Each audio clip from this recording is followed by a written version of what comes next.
This video shows an example of a chromatography experiment. The goal of the experiment is to separate the different pigments of ink which are present in a wet erase marker, which we'll see right here. So a vis-a-vis marker is wet erase, which means that the pigments are water soluble. We'll start our experiment by drawing a line with the marker on the chromatography paper. Then what we want to do is insert that chromatography paper into a beaker with a small volume of water in it. We can see that the water will start to rise up the chromatography paper because of capillary action. You'll note this is happening very quickly because this is 16 times speed playback.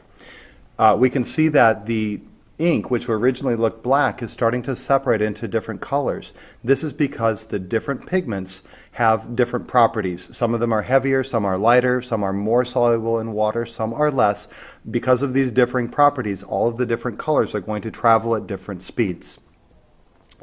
And by the completion of our experiment, we should see some very nice separation of the different pigment colors.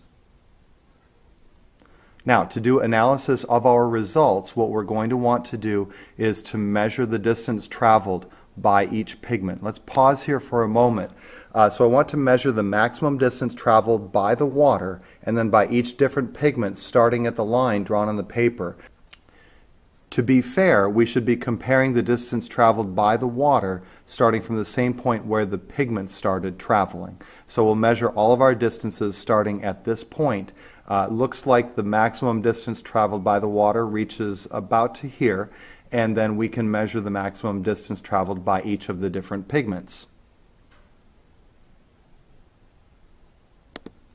Let's continue our playback.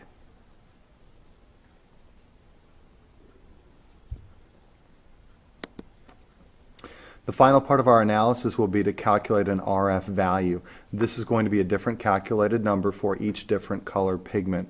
For a pigment which travels exactly the same distance traveled by water, which is the solvent or the mobile phase in this experiment, the RF value would calculate to be 1. That's because the distance traveled by the pigment would be the same as the distance traveled by the water.